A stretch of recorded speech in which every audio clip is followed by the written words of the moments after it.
The morning after the thunderstorm. St. Bridget's church looked as if it had exhaled overnight and settled deeper into its red brick bones.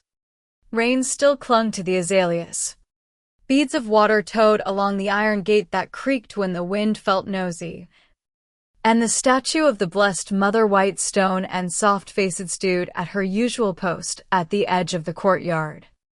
If you came early enough, when the street still smelled faintly of wet asphalt and coffee from the diner across Maple, you could hear the town of Enoch Springs wake up one hinge and screen door at a time.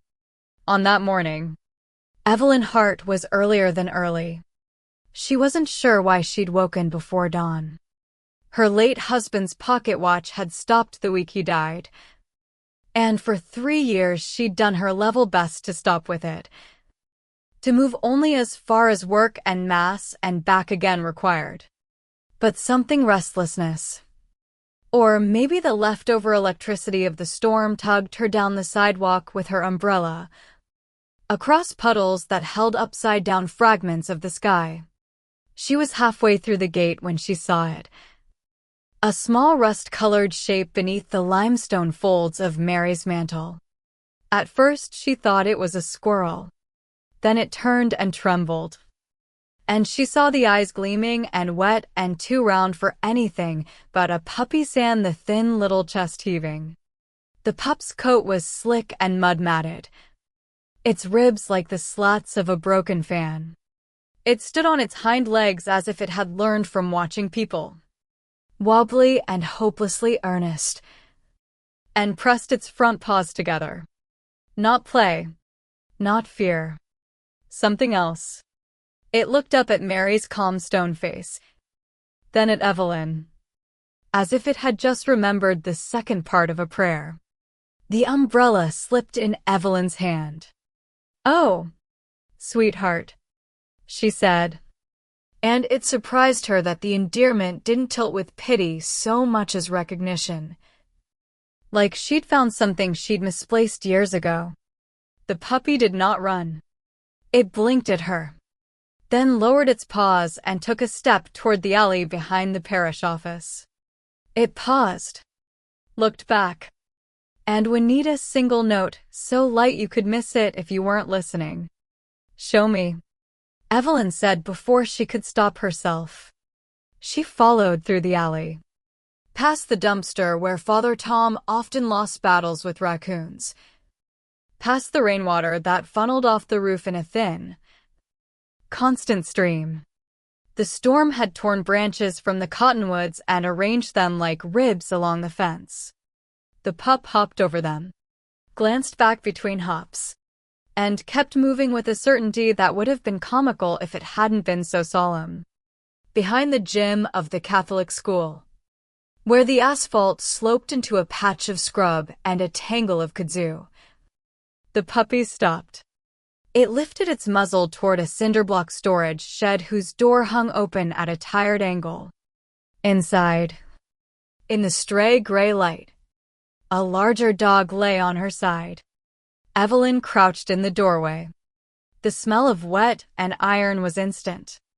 The mother dog's left foreleg was twisted wrong, the fur split by a fresh, ugly gash. Dried leaves clung to her belly.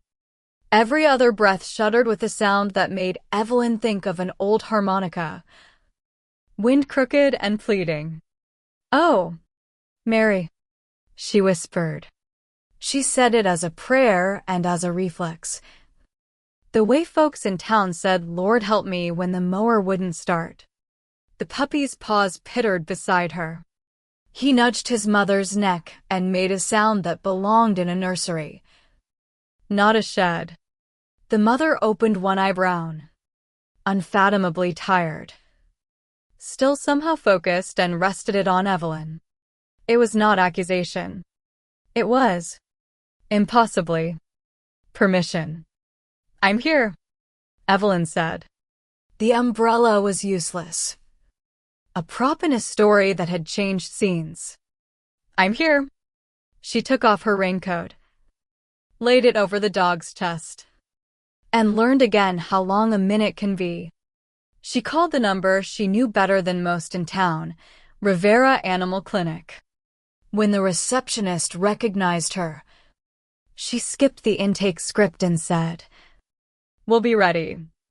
Mrs. Hart, bring them straight in." Dr.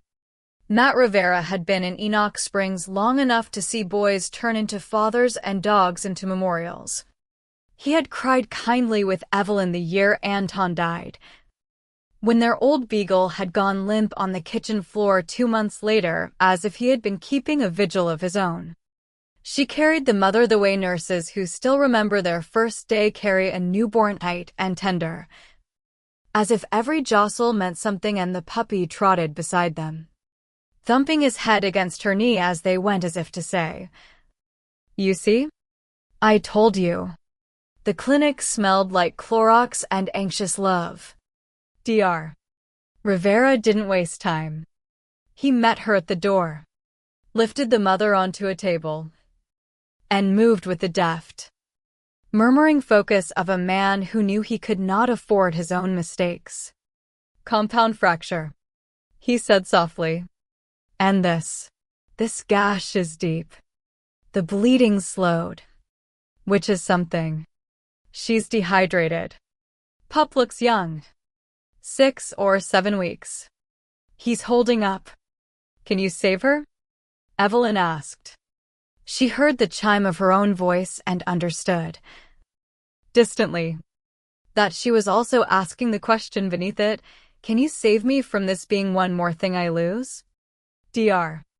Rivera looked up with the hard gentleness of a doctor who has coached many families across many thresholds. "I'm going to try. It'll be a long morning.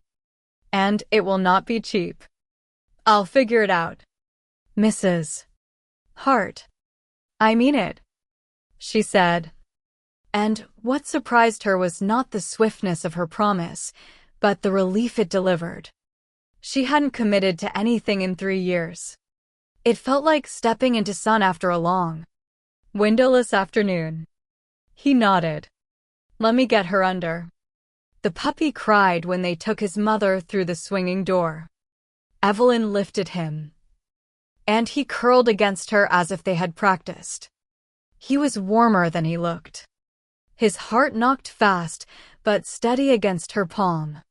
She couldn't decide whether to name him or wait. If she named him and lost him, it would be worse, surely. But by the second hour of worry in the waiting room, the name arrived on its own. Mercy. Of course. When Father Tom walked in, smelling like rain and coffee, he didn't do his usual "you need anything, son of Ireland" banter. He sat. He listened to the shortened story. He watched Mercy put his muzzle on Evelyn's wrist and close his eyes. The priest's silence wore as solid as oak. "We try so hard to make miracles big," he said finally. "We want trumpets and parted seas. But most days a miracle looks like a person showing up at the right time and not giving up when things get complicated." "Do you think," she started, and it was like she had stepped into confession by accident, "do you think I've been hiding? Since Anton. I got so good at making myself small." Father Tom smiled in a way that made you want to tell the truth. "It's not a sin to hurt," he said. "It is. Sometimes. A mischance. Pain shrinks the frame around our life. The gospel insists on widening it back." At noon, Dr. Rivera appeared. The waiting room, which had been entirely too large a moment before, felt suddenly insufficient to hold what might come next. "She made it," he said. "We cleaned the wound and set the leg. She's sleeping hard. Antibiotics will do their work. It'll be a month before she puts full weight on it. And even then I'll want to keep the activity gentle." He looked at Mercy, who had roused at the first hinge squeak of the swinging door. "You, sir, are going to have homework. No wrestling your mama." Evelyn laughed, and the sound startled her. It had edges she hadn't heard in years. "Thank you," she said. "Thank you, Dr. Rivera hesitated. "I don't suppose you've considered Will Foster," she said before he finished. "At least until she's well." "You're sure?" "I'm sure," she said. And the floor under her felt less like a floor and more like a road. Evelyn named the mother dog Grace because she had learned. In the hour between dawn and the clinic's fluorescent lights, that Grace is sometimes a terrible, unsparing thing. It shows up precisely where you cannot accommodate it without rebuilding the furniture of your life. And it insists not with force, but with finality that you will never again arrange your days as if you live alone. For the first week, the house made a different kind of sound.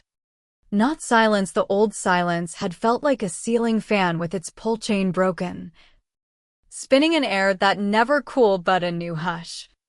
Fragile as a candle flame, Grace slept long and deep between medicines.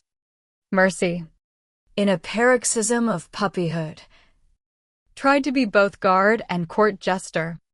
He laid toys near his mother's paws, then stepped back and wagged as if his joy were a medical device. On the second Sunday after the storm, Evelyn carried Mercy to the 8 a.m. Mass. Father Tom always welcomed dogs in the vestibule. He said it kept people honest about forgiveness. After Mass, a woman from the parish council approached with a smile that looked practiced. "Mrs. Hart," she said, "I heard you've taken in strays. It's a beautiful thing. Truly. The only thing is we've had a complaint." "From whom?" The woman cast a quick glance toward the back of the narthex. "Mr. Ward lives over on Juniper. He says the dogs barked past midnight."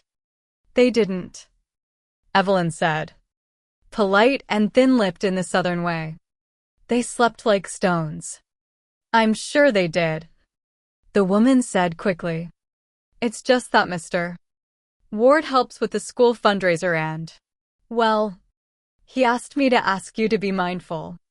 He's very concerned about vagrants in the neighborhood, and stray animals, and vagrants," Evelyn said, tasting the word as if it might poison her. "Thank you. I'll be mindful." She carried Mercy outside and breathed until the instinct to cry had passed. Mr.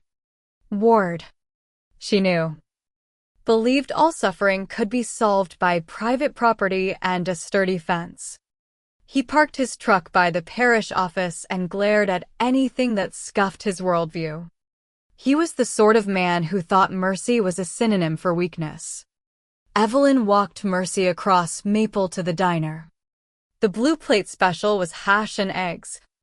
And the owner, a widow named Loretta who wore her grief like a badge, poured a coffee and didn't write it on the ticket. "No charge for church coffee," she always said. "How are your house guests?" Loretta asked. "They breathe," Evelyn said. "I'm learning to breathe with them." She told the condensed version. She left out Mr. Ward and kept in everything that mattered. Loretta listened until the coffee had cooled enough not to scald. "You know what I think?" she said. "I think half the world is waiting to be given permission to be kind." "Who gives it?" "People like you," Loretta said, and waved away the argument forming on Evelyn's face. The trouble started on a Tuesday. Everything good had settled into routine by then. Morning pills, short walks, Mercy's daily lesson in not chewing shoes. Evelyn's backyard was mostly clover and the memories of tomatoes. She had arranged a soft bed on the porch for Grace and let Mercy on and off the grass like a grade school crossing guard. She was gathering laundry when she heard the voices too. Male. Not trying to hide. She stepped to the porch. "Mr. Ward stood at the gate with another man, both in work boots and that posture certain men acquire when they're determined to occupy more space than they need.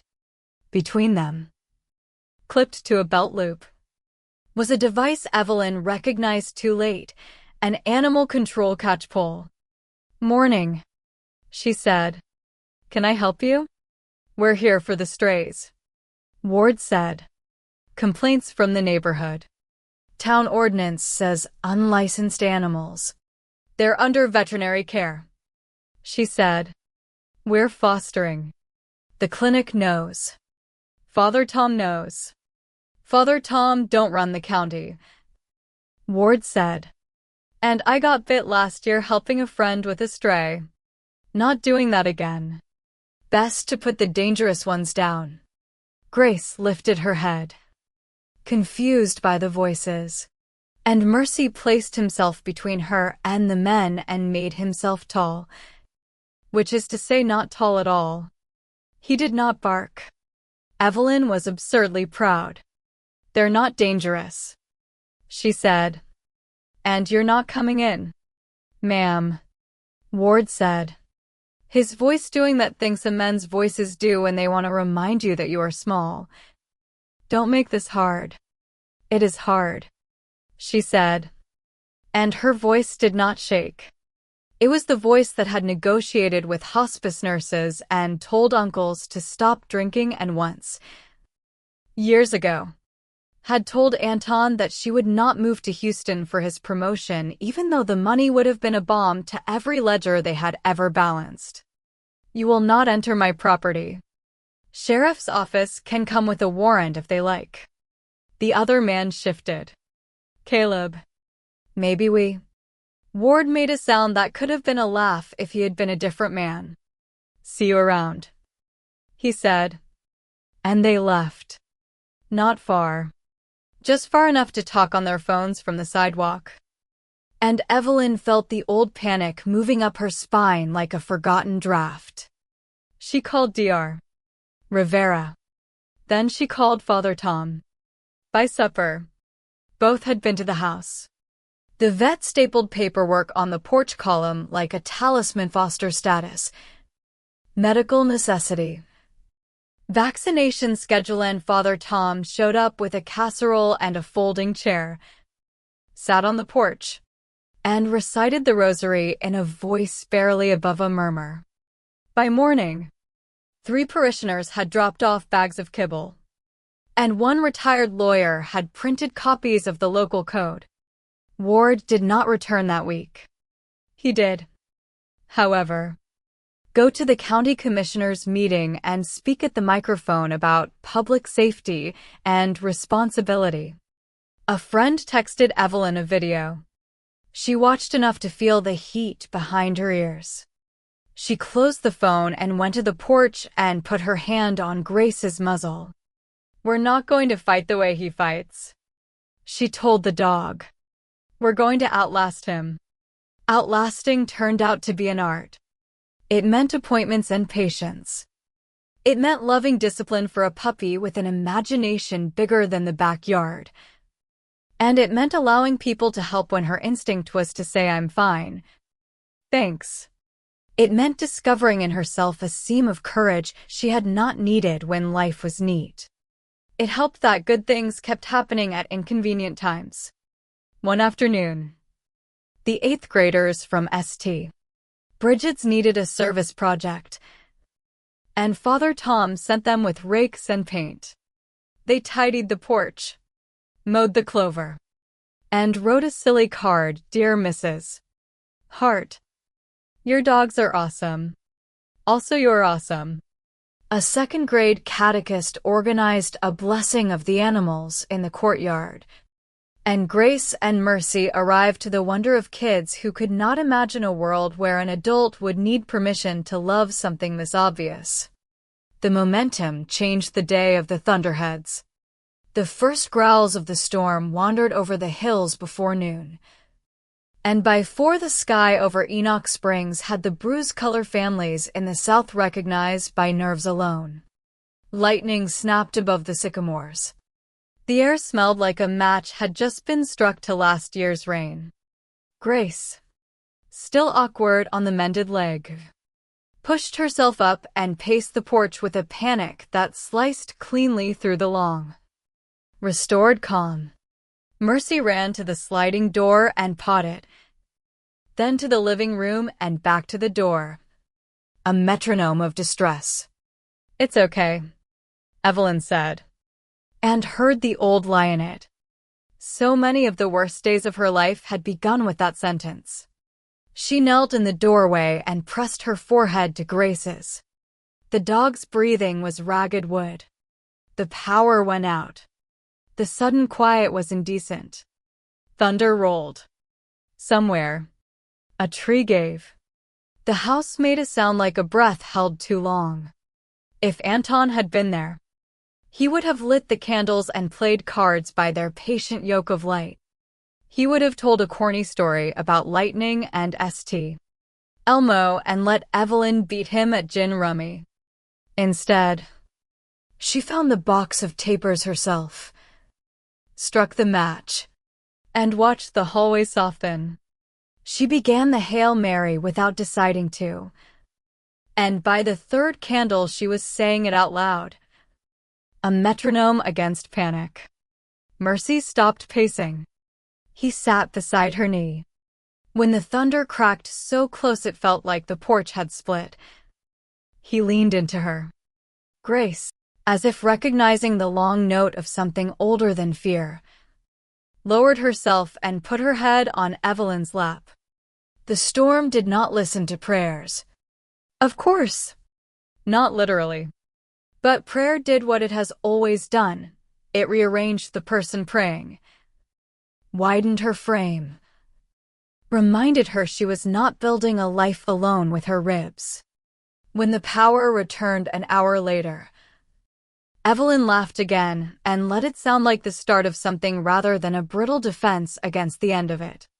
She fed the dogs by candle out of stubbornness and left the porch light off even after the AC thunked alive, because the dark had not been as frightening as the memory of it. The next morning brought an envelope. No stamp. No return address. She opened it on the porch. Inside was a typed note. Some people shouldn't own animals. Attachments make you weak. It was signed C. She felt the old rise of anger and the newer strangeness, gratitude. The note told the truth about how Ward had learned to survive by minimizing the number of things that could be taken from him. It was not how she would choose to live. She made a copy for the lawyer. She put the original in the junk drawer with the rubber bands and spare keys. She went inside and pressed her palm to Grace's ribs, counting the slow tide of breath. By Advent, the porch was a kind of neighborhood embassy. A teenager who'd been suspended for fighting came to sit with Mercy after school. He didn't say much, and Evelyn didn't either. And that seemed to be the thing that turned him gentler. A woman who cleaned the courthouse stopped by with a bag of chicken bones and left, without making a speech. A $20 bill on the fries-stained side table. A man whose brother had overdosed 8 months earlier asked if he could take the dogs to the memorial meeting at the Methodist church. And when he returned them, he said, "I didn't know I could love anything new." Grace's limp had become an afterthought. She navigated the steps without thinking. And when she lay on the porch with her belly to the winter sun, she looked not like a wounded thing, but like a creature who had been forgiven for something she had never done. On a Wednesday, Dr. Rivera stood in the yard with a clipboard and a grin. "How's the leg?" "Better than my knees," Evelyn said. "I'll clear her for short runs," he said, under supervision. Still no leaping off the porch like a soccer goalie. "Did you hear that?" Evelyn said to Mercy, who was plotting leaping off the porch like a soccer goalie. "Doctor's orders." Father Tom arrived with a cardboard box and the delighted guilt of a man who had been caught in a small sin. "I know we said no more gifts," he said, But the Women's Guild was determined. Inside the box were 2 deep dog beds, soft as prayer, and a stack of blankets that smelled like the church linen closet in May. Tell them we accept. She waited for the old shame you take too much. You ask too much to flare. But it didn't. It had learned it was not welcome on this porch. That night, Evelyn wrote a letter she did not intend to send. Dear Anton, she began, and abandoned 3 openings before landing on the right one. I don't think I'm less lonely because there's noise in the house. I think I'm less lonely because I remembered I'm capable of love. God forgive me for how long I forgot. On Christmas Eve, Grace and Mercy stood in the vestibule with a dozen other pets during the early mass. The choir did what small-town choirs do. They made up with affection what they lacked in professional polish. Children wandered toward the tree and had to be gently wrangled back by their grandmothers. The homily was short. Father Tom knew the difference between longing and attention span, and when he lifted the host, there was a breath in the room that felt older than the building. After Mass, people lingered the way people do when they are not ready to return to whatever waits. Ward was there, near the bulletin board, talking too loudly about taxes. He looked at Evelyn and looked away. And it occurred to her, like discovering a fact you should have known in 4th grade, that he was afraid. Not of the dogs. Of meeting anything he did not control.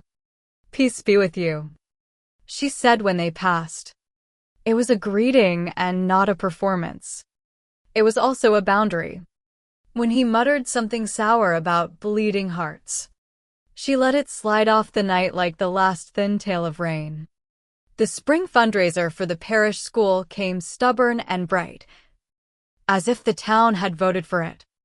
There were folding tables and casseroles and a dunk tank that leaked. The middle schoolers had painted signs for the new St. Francis Fund, devoted to vet care for parish fosters and strays. And the kids argued about whether to put a paw print on the flyer. Mercy wore a red bandana that made him look like a boy who'd learned a new word and was trying it out. Grace snapped under the lemonade table and occasionally blinked up at the world as if to say, "Careful. You are loved." Ward hovered by the grill, flipping burgers with the methodical aggression of a man who needs to make a point with mustard. He had not forgiven Evelyn for unembarrassed kindness, but he had shown up. Attendance, she thought, is a sort of confession too. Near the end of the afternoon, as families began the choreography of packing strollers and negotiating one more cookie, a boy tugged at Evelyn's sleeve. His face had the look of a question that's almost a dare. "Mrs. Hart," he said, "can we adopt that one? The little one?" He pointed to Mercy, who, being intuitive beyond his years, promptly sat and lifted a paw. The boy's mother hurried over, mortified by audacity, and then slowed when Mercy placed his paw in the boy's hand as if it belonged there. Evelyn knelt. She had rehearsed tease. It was the end she knew she had signed up for even in the first hour at the clinic, but the rehearsal did not include the precise shape of this boy's fingers around Mercy's paw. "Tell me about your family," she said. The mother told the story that had brought them to Enoch Springs. A story about a move after a hard year. About a dad who worked nights and a boy who had asked for a friend. They talked through the practicalities here. Schedule. Money for food and vet, and then the things that mattered beyond checklists. Patience. The plan for days when life goes wrong. "We lost our dog last year," the mother said. "We thought we were done. I didn't know I could do this again." "Neither did I," Evelyn said. The adoption moved forward the way good plans do, steadily, without drama. along a path prepared by 100 small kindnesses that no one had thought were particularly holy at the time. By dusk, Mercy had a new collar and a new family, and the boy with the careful hands had a laugh he hadn't used since Christmas. Evelyn walked home with an empty leash. She did not cry in the way she had expected to. The sadness was not a cliff.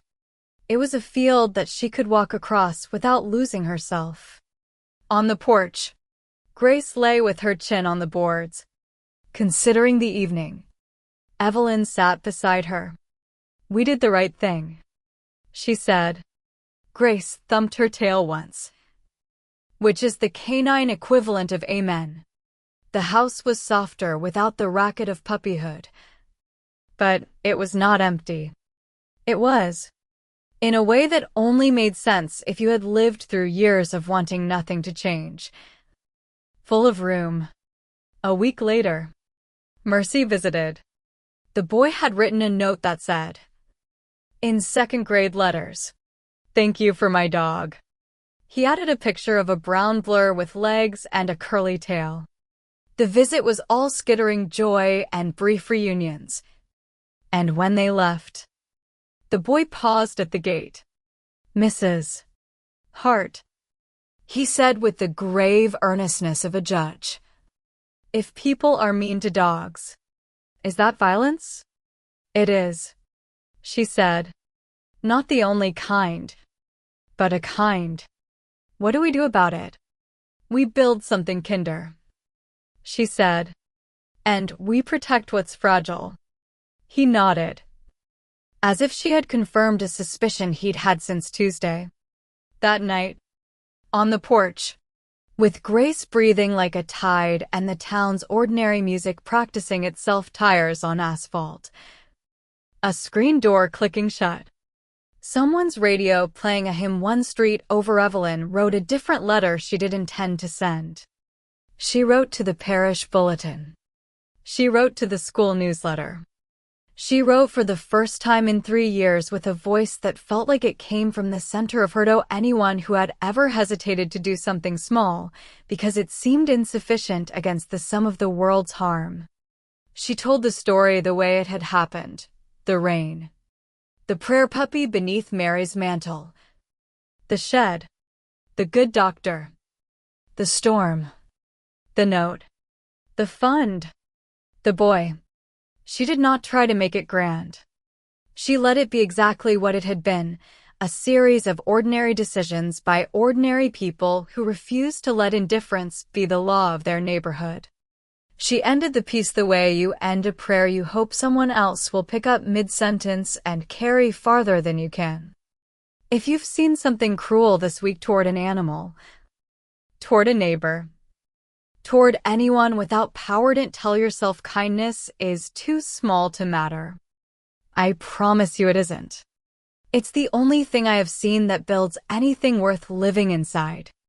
On the first anniversary of the storm, the parish council planted a dogwood near the statue of the Blessed Mother. A plaque at the base read, simply, "For Grace and Mercy," who taught us what those words mean. People lingered after the small ceremony, as they always do when they have met grief and found a way to keep walking. Ward stood at the edge of the crowd with his hands in his pockets, studied the plaque as if it might call his bluff. And then, in a move that would have been unthinkable a year earlier, bent to scratch Grace behind the ear. "Good dog," he said. A sentence that didn't sound like surrender so much as a white flag. "Good dog."